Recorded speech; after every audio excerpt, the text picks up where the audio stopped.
Okay, and I'll be honest, I've thought about screwing her. Okay, so I'm being honest, but I won't. My wife with a conscience won't let me.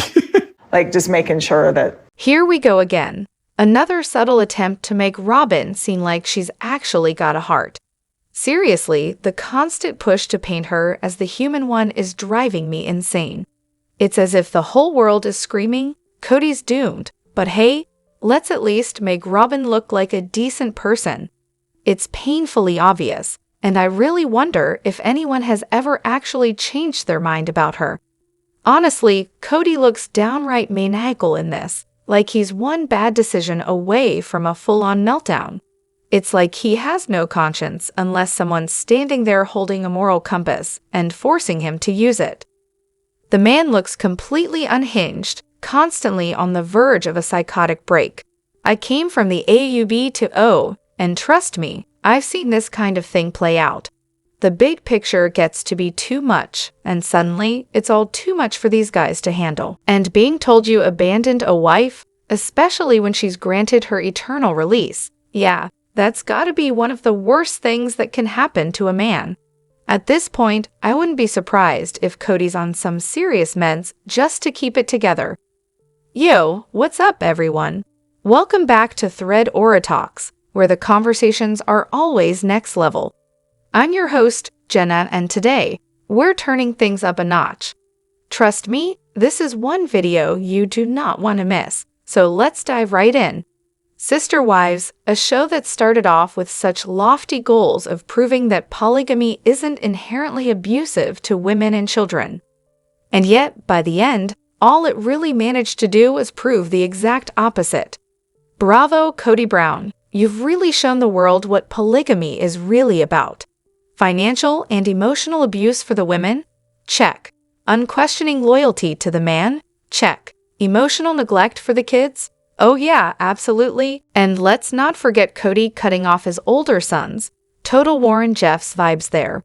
Fantastic work, Kody. And it's just so telling that every single one of their kids grew up to be hardcore anti-polygamy. I think that says everything we need to know, doesn't it?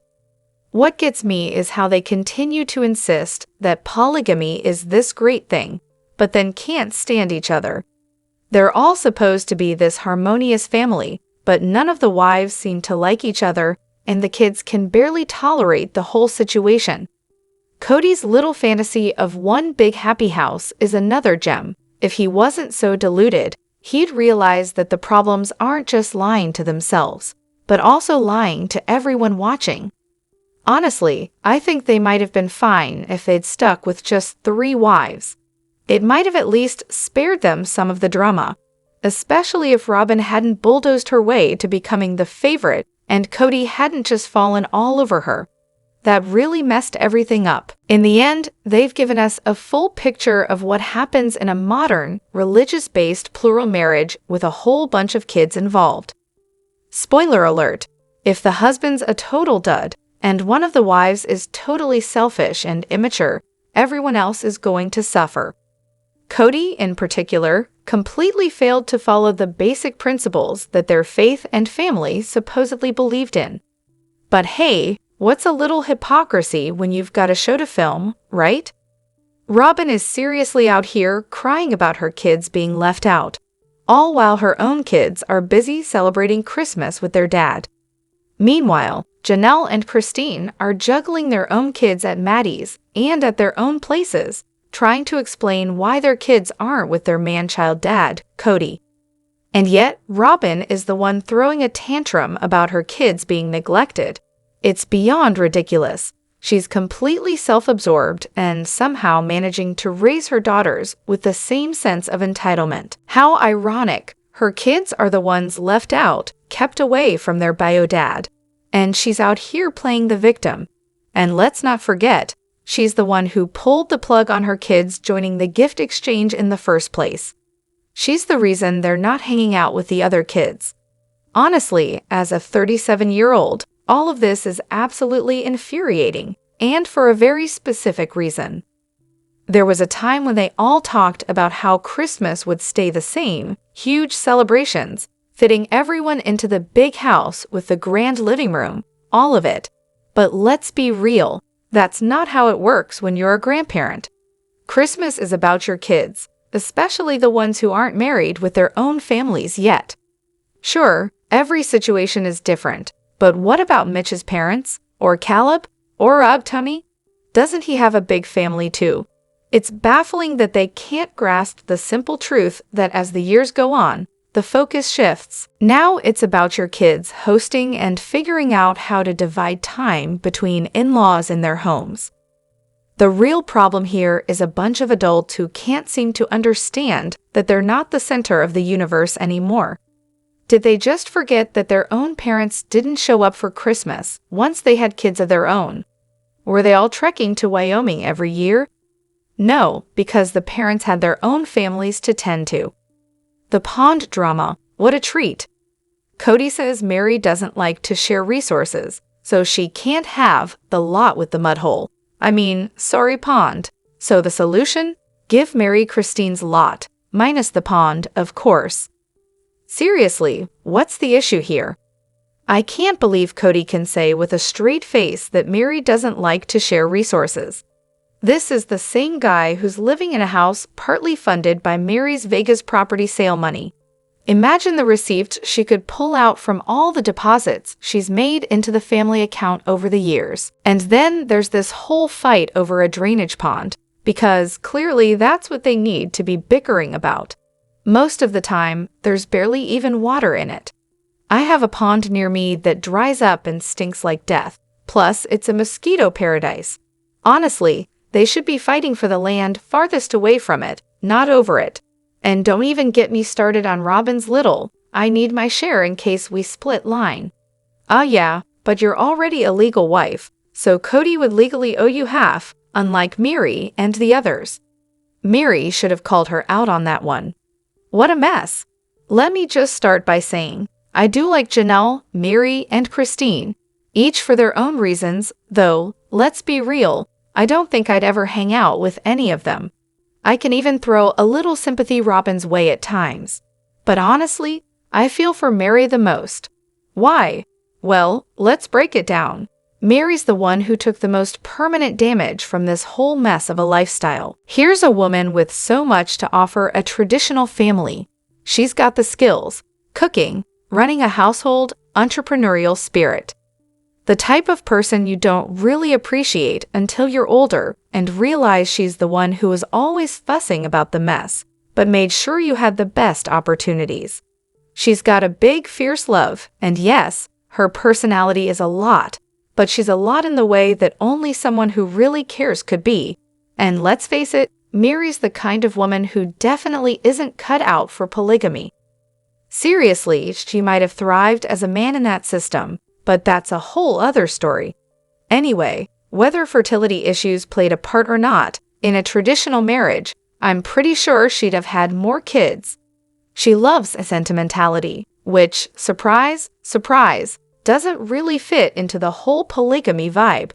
But in a loving, monogamous relationship, it could have worked. Instead, she's stuck with one kid, who, by the way, had a pretty rough go as an only child in a polygamous setup, and a lifetime of therapy to recover from the self-esteem blows dealt by pretty much everyone around her. Now, Christine and Janelle, they got lucky. They left with kids, so they have a built-in family system that makes it easier to say, it was all worth it. And let's be honest, it's easier for second and third wives to get along since the power dynamics are a little more balanced. Meanwhile, Robyn and Kody got to cozy up with each other and 5 kids nearby. Janelle and Christine at least had each other and most of their kids in close proximity. But Meri, she's stuck with one child, miles away, and a lifetime full of what-ifs. Now, I'm not always on Team Meri, but every time she gets on my nerves, I can't help but think about all this. I don't think having just one child would have been the end of the world for Meri if she'd been in a monogamous marriage. Imagine if her husband had been as focused on their child as she was. And she wouldn't have had to deal with her infertility being thrown in her face and mocked by her sister wives. Honestly, she got the short end of the stick. And don't forget, Meri and Christine were both indoctrinated from day one. They were taught that this lifestyle was their only option. That kind of programming leaves scars. It's a huge part of the trauma they're both still dealing with. So here I am, sitting through the very first and second episodes, and let me tell you, the clues were right there from the start. Kody may have seemed like the happy-go-lucky guy with all his kids, but if you watch closely, his manipulative streak was showing even then. When he talks about Meri, he's all nostalgic about when he first joined the faith. Apparently, Meri's family was the first one he confided in about polygamy right after converting. Fast forward 2 years, and they get married, probably because they thought marrying into an established polygamous family would give them some sort of credibility. Nice. He never mentions how Janelle came into the picture, but Janelle herself talks about how Meri and Kody were the only polygamous couple she knew, and her only poly friends. She was smitten with Kody, of course. And then, when Kody talks about Christine, his wording definitely makes it sound like marrying her was more of a mandatory move than an emotional one. The rift between Meri and Christine? Oh, it was glaring from the get-go. Meri was still all starry-eyed over Kody, but let's be real, she was a control freak. Maybe when Robyn came along, Meri lost her grip on him, which might explain Kody's weird comment about the ring. Not excusing his behavior, but it makes sense when you look at it. Christine, for her part, wanted nothing to do with Robyn. In fact, in episode 2, she called Robyn the trophy wife and was practically mourning the end of her relationship with Kody. Meanwhile, Janelle just wanted to work and was perfectly happy letting Christine take care of all the domestic stuff. But here's the kicker. The control dynamic between Meri and Christine was clear from the beginning. If you're paying attention, it's obvious. And considering what we know now, it's not exactly shocking. The worst part? Kody did show genuine affection, but it was only for Meri. And Meri? Yeah, she wasn't exactly a fan of Christine, was she? The issue here isn't that Kody married for love. No, he married for his ego, and now he's blaming the women for not being desirable enough for him to actually love them. That's peak Jackass behavior, and honestly, I don't even think he married Robyn for love. She's his midlife crisis trophy wife, there to do whatever he asked of her. And now that all the wives are leaving, polygamy is over, and Robyn's not exactly a spring chicken, Kody's probably regretting the whole thing. His high school buddies even said he just wanted to be the center of attention. And now that he's not, he's bitter and miserable.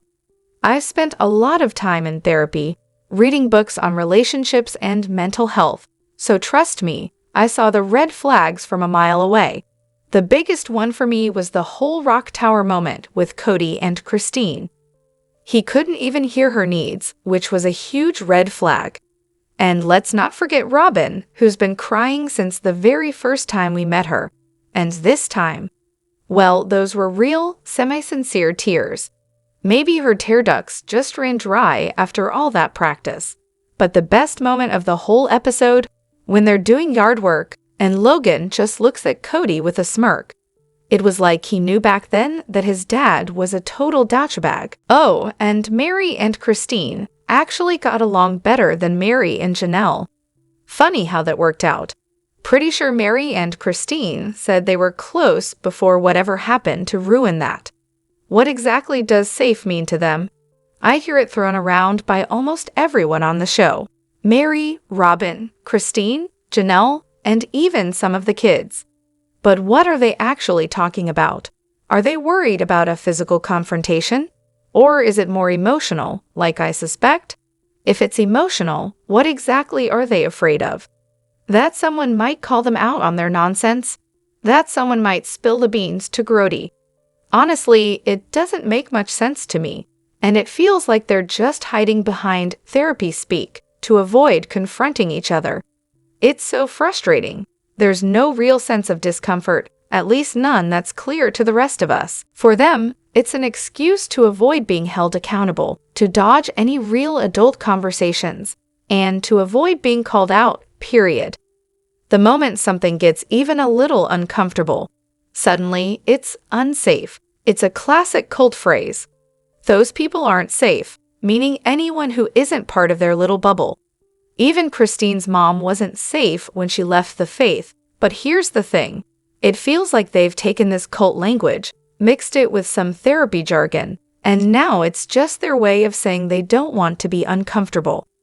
They use it to dodge hard conversations, to avoid any confrontation, to avoid growing up. It's just a convenient excuse to ignore their problems and pretend everything's fine. Rewatching the series from the beginning has been eye-opening, and wow, Robyn really came in hot, like full-on, I'm here to be the boss mode. It's so clear now, especially when you look at that season 3 episode, where the family was looking into a new youth group for their kids. Janelle and Meri were just trying to find something fun for their kids, a place where they could meet new people and have a good time. But Robyn, she was furious about it. And let's not forget, this was the point where she didn't even have teenagers yet. She had 0 kids with Kody, and her own children weren't even raised in the faith she was suddenly obsessed with. And still, there she was, lecturing everyone on who their kids should hang out with. It was so bizarre. Why did she care so much? Honestly, I wish one of the others, Janelle, Christine, or even Meri, had told her to back off. She barely knew these kids, yet she was acting like she had a right to control everything. They didn't even know her for a full year at that point. No wonder the kids didn't exactly warm up to her. Is there any other time Robyn just had to take control early on? Because she definitely seems to think she saved the family, like she pulled them from the brink of poverty, and whatever else she tells herself. She's convinced that by agreeing to marry Kody and join the show, she was the one who brought value to the table. Without her, the whole thing would have crumbled. That's her narrative. The OG3 owe her everything. It's almost too fitting that now, the OG3 are out, and Robyn is left holding onto that savior role like a badge of honor. And don't even get me started on the family mission statement drama. When Maddie asked if she had to sign it, Kody was all like, no one's being forced to sign it, and Robyn, she flipped. Kody's whole tone changed immediately, and then Robyn, maybe it was her, spouted some, well, you can just move out line. Maddie, of course, shot back that she said it just to mess with Robyn. Classic Robyn move. It was like a running theme. She was always the one everyone liked to push the buttons on. I absolutely love it when people act like Meri doesn't deserve a round of applause. I mean, sure, this non-binary thing might have had a glass or 2 of wine, but let's be real for a second. When Meri refers to Leon as my kid, it's like my heart just explodes with joy. It's so effortless, so natural. That level of acceptance, that's the dream for all my LGBTQIA+ siblings. And let's talk about how Meri never gets enough credit. She's truly got a good heart. When Leon transitioned, it made me pause and think, what does a parent do when they've raised a child? Dressed them up in frills and ribbons, dreamed of their wedding day, and planned for grandkids? I think it's pretty natural to have those visions. But Meri, without missing a beat, said, that's my child, and I love them. She understood the assignment right away, but it doesn't stop there. She also casually refers to Leon's partner as my kids plural. Like, talk about embracing the whole package. She's all in, supporting Leon's relationship to the fullest. I really think Audrey played a major role in healing the rift between Leon and Meri.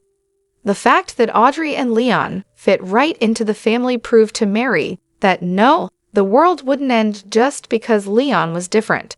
Here's the thing people often miss. In the beginning, Meri was clearly battling with herself. She had these conflicting emotions about how to react, and yeah, she wasn't perfect. She wasn't immediately on board, and honestly, she was mad at herself for that. But let's be real, it's not like she ever stopped loving Leon. She might have had her own internal struggles, but the love was always there. And now, watching them support each other, beautiful. Oh, and for the people who want to make a thing out of Christine calling Leon by name while Meri uses my child. Look, Leon values privacy.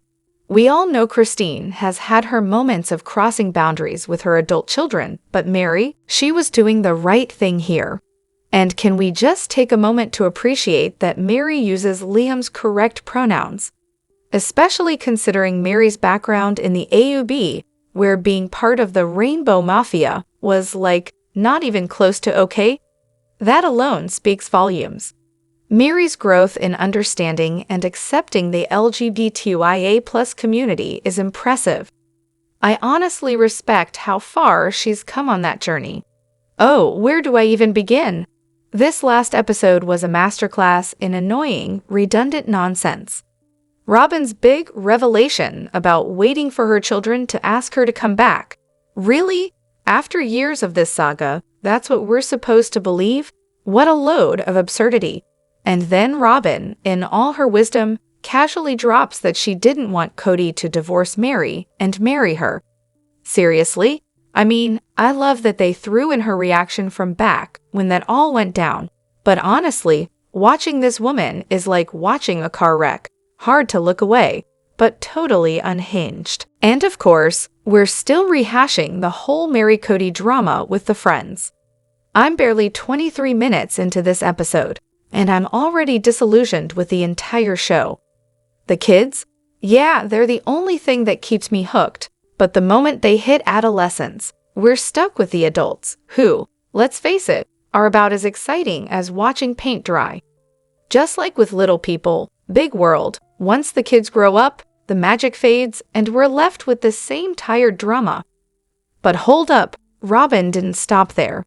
Why on earth did she go with her 8-year-old daughters to meet with the pastor? I mean, talk about over-involved. And then there's the real kicker. Why the heck did Robyn go with Kody and Meri to sign the divorce papers? If the legal marriage meant nothing to her, why not just divorce after the adoption was finalized? It's like watching someone complain nonstop about winning the lottery. No one wants to hear it, especially when you're the one who's clearly got everything you want. All right, now I want to hear from you. Sound off in the comments and let me know where you stand. Agree, disagree, or something in between. And if you're enjoying the vibe, hit that like button, subscribe, and ring the bell so you're always in the loop. Your voice counts, and I'll catch you on the next one. Thanks for hanging with me.